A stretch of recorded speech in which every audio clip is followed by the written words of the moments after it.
part of Flammy's Advent Calendar. Good morning, fellow mathematicians. Welcome back to the Advent Calendar. And today, a topic which I don't like to put here on this channel, abstract algebra or group theory. Because in a normal case, this is way higher mathematics than most people do on YouTube. And the audience retention is about 69 seconds for videos like those. But fuck it, it's the Advent Calendar. I'm gonna put it in here.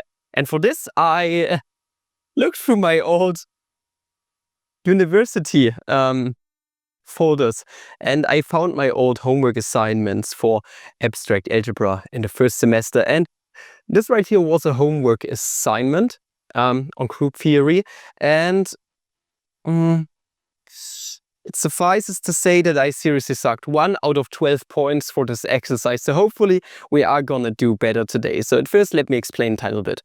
The homework assignment states that we have a certain set given, G, and the set is defined as the real numbers without -1. The first part of the exercise is that we need to show that A circ B, defined as A plus B plus A times B, where A and B are element of Z set, forms an operation on the set G. Meaning what we need to show is that G is closed under this operation. One of the things that we need to do to show that G is a group, which is the second part, where G under this binary operation forms a group.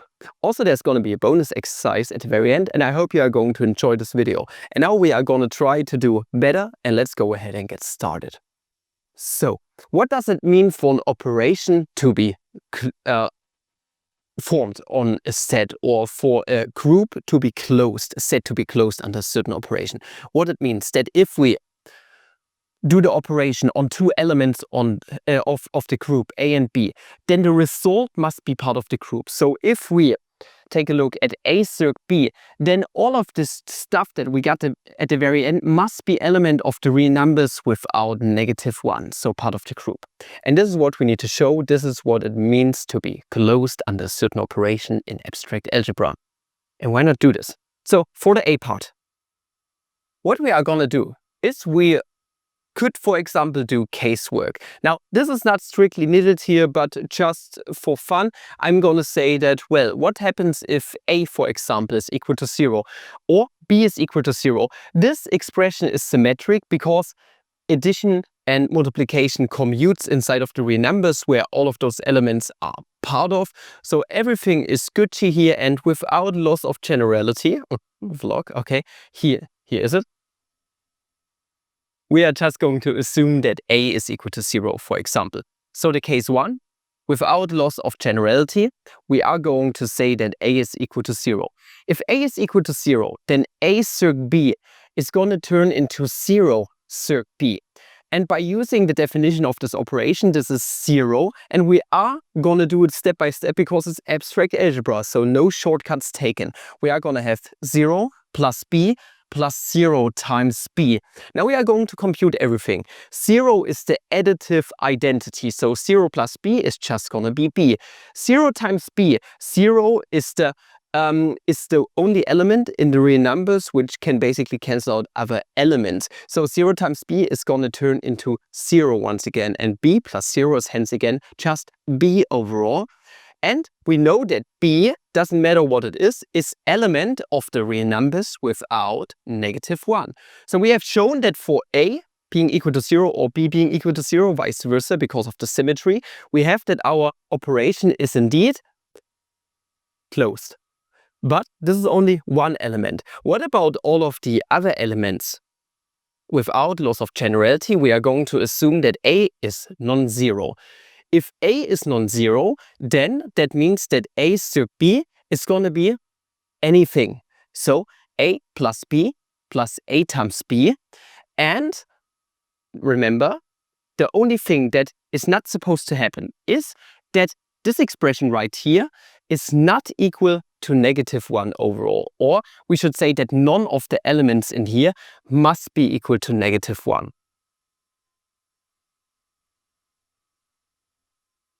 Because if it were -1 overall, this whole expression, then it wouldn't be element of the real numbers without -1.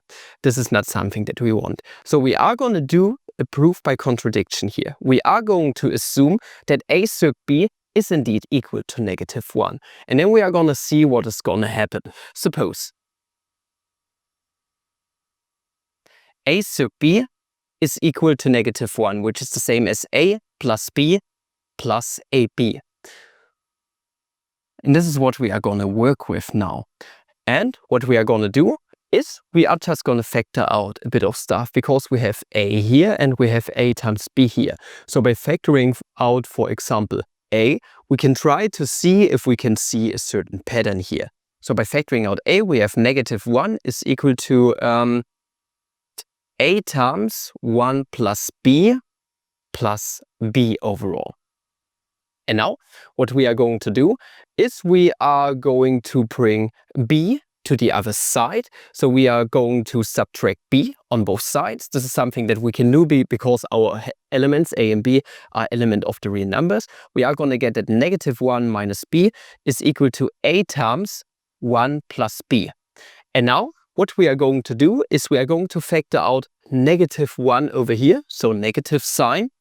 On the left hand side we get -1 times 1 plus B is equal to A times 1 plus B. Now 1 plus B is non-zero because B must not be equal to -1 because A and B are element of our set G.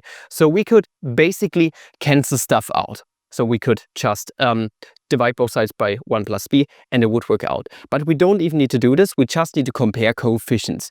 1 plus B is on both sides, the same terms. So this leads to A is equal to -1. But A being equal to -1 is a contradiction because A must be element of the real numbers without -1. So this right here leads to a little contradiction, meaning since this statement contradicts our supposed statement that we had at the very beginning, we also have that this right here could not work out. So A circ B cannot be equal to -1 because then A would be equal to -1 and hence we have that the operation is closed. At least I hope that this is correct. I hope I'm doing better this time. Okay, so our operation is closed. We can put a little square here and I hope the square is not for naught. And now we can go ahead and show that G under this operation forms a group. Now what is a group exactly? A group needs to abide by a few axioms. On the one hand, we need to have that our operation A circ B is associative. So A acting on B, acting on C is the same as A acting on B and all of this acting on C. Now the next thing that we need to have is an identity element. Identity means that if we take this operation, so this element with the identity element or vice versa, the identity element with this operation, we just get the element A out. This is what an identity is, and we need to show it from both sides. It's only an identity if it's the left and the right identity. Same thing with the inverse. For each and every element A, there must be an element A to -1 or B, where if we have A circ A to the -1, this turns out to be the identity element that we had before, and we need closure, but closure is already what we have hopefully showed. So let's go ahead and get started with the associativity. So for the B part, associativity, we are gonna show that A circ B circ C is equal to A circ B circ C for all A, B and C out of our G. This is what we are going to show. So let's go ahead and get started with the left hand side and just see where this leads us. So we know that we need to look at the parentheses at first. So B circ C is the same as A circ and B circ C by the definition of the operation is B plus C plus BC. And if we take a look at this part right here, if we have A circ B circ C, this is the same as A plus B plus AB and all of this circ C. And now we are going to apply our operation once again to this stuff.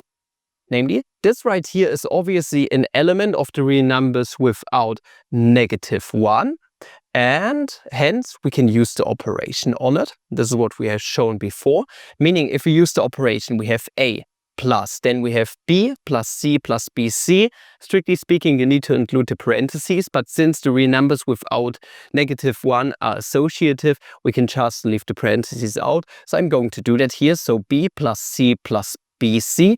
And for the last part, we need to multiply those two together. So we are going to get plus A times B plus C plus BC.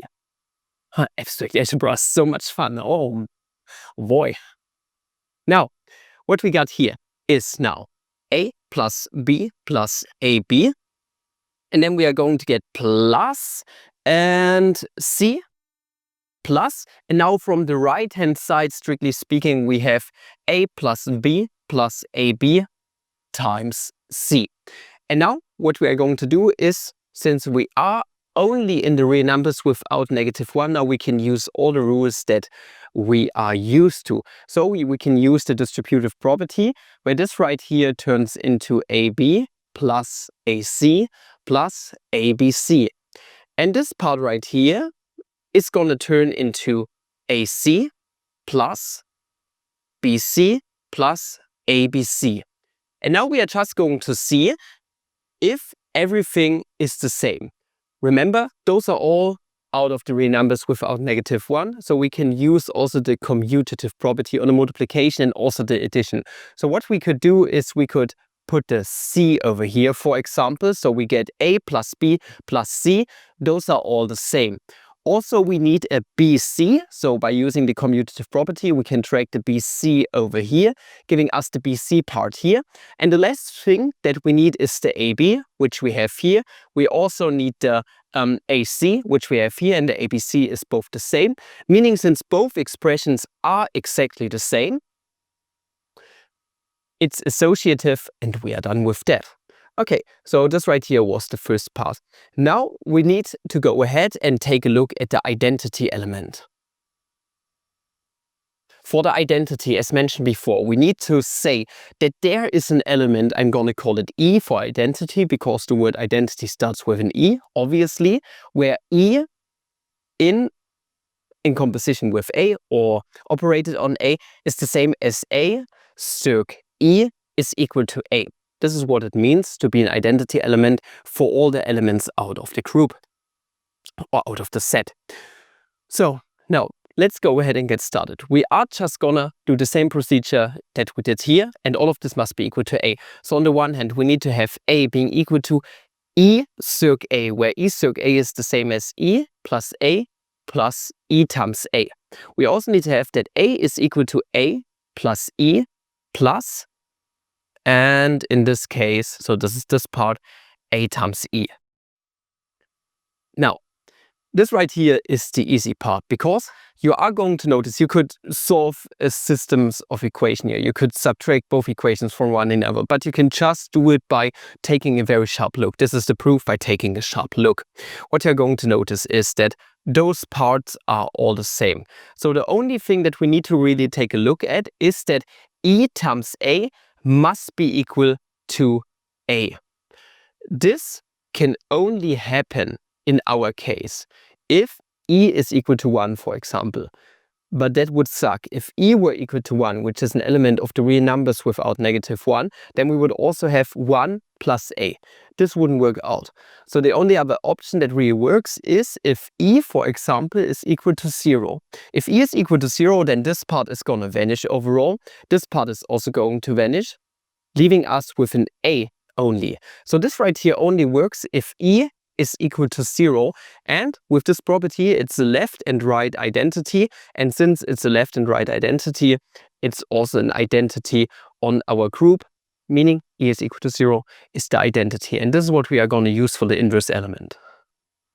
Now, for the inverse, as mentioned before, we have that inverse, double dot, that if we have A circ, and I'm going to call this object just B, you can call it A to the -1, really doesn't matter, must be equal to B circ A. And all of this must be equal to the identity element.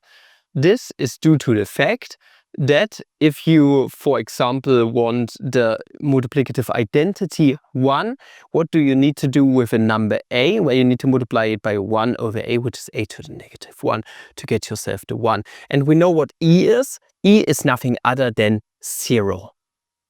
And this is what we are going to compute. At first, 0 is equal to a circ b, which is the same as a plus b plus ab. Now we are going to use the same procedure that we did initially when showing that the operation is defined on the set. Namely, what we are going to do is we are going to factor out, and we need to find an expression for b, because b is the inverse element. So we need to solve this whole thing for b. So I'm going to factor out the b here. So this is a plus 1 plus a times b. Now we can start solving. Those are all just real numbers, so we can easily solve it by subtracting a on both sides.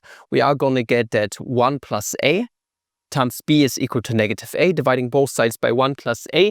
It's non-zero. That is important. This is why I like to stress it a lot here on this channel, because a is element of the real numbers without negative 1. This is not going to work out. So we are going to get that b is equal to negative a divided by 1 plus a. And this right here is our right inverse, not identity. We need to also show that this right here is the left inverse. So what we are going to do is we are going to go through the same procedure. Namely, b circ a must be equal to 0. This is the same as b plus ab. And once again, we are going to factor out the b on here. We are going to get that 0 is equal to a plus b times 1 plus a. And surely you are going to notice at this point that those two expressions or equations are the same. Meaning b also, once again, satisfies negative a divided by 1 plus a. And hence, since it's a left and right inverse, it's also an inverse on our set. And since all the group axioms are hence satisfied, this thing is a group with the operation defined on it.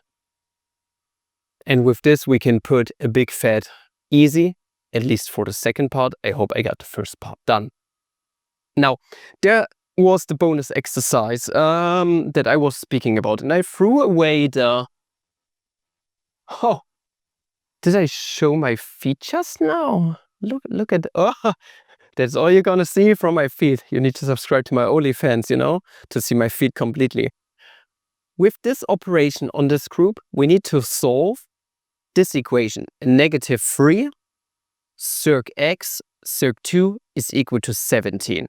And we are just going to apply what we have and solve it for x. I'm not certain if there was a certain trick that you could use here by using the properties of it being a group, but it's actually rather easy by just using the operation defined. So what we are going to do is we are just going to use what we have. And at first I'm going to take a look at x circ 2.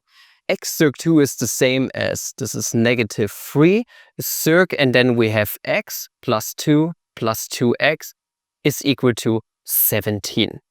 Now we are going to apply once again our operation on those two elements, leaving us overall with negative 3 plus x plus 2 plus 2x, and a negative 3 times what we have here. So this is negative 3x, negative 6, and then negative 6x is equal to 17. And now we can just simplify everything. Now, I mean, this right here is negative 3 plus 2 is negative 1. So we get negative 7. And then we are going to get x plus 2x is 3x minus 3x is 0. So negative 6x is equal to 17. Adding 7 on both sides, we are going to get that 24 is equal to negative 6x. And now we are going to divide both sides by 6, leaving us that x is equal to negative 4. And I think this was the only part that I actually got right? X is equal to -4 nicely. And those were the times where I still have written my X like this. That looks fucking terrible. Other than that, I lost basically all the points for form stuff. So not having the proper form in my exercises. Hey, why don't you write A and B are element of G? Are you fucking stupid? What the fuck is this supposed to mean? Why don't you write A is non-zero? Are you fucking retarded? This is your first week here at university. How can you be so mentally disabled? Yeah, I'm always mentally challenged, and I'm always gonna be mentally challenged, I suppose. And with that out of the way, I thank you guys for watching. And if you did enjoy what you've seen today, why not subscribe to the channel and watch the rest of the Advent Calendar playlist down there in the description. And I want the next video. I'm wishing you guys a fabulous day. See ya.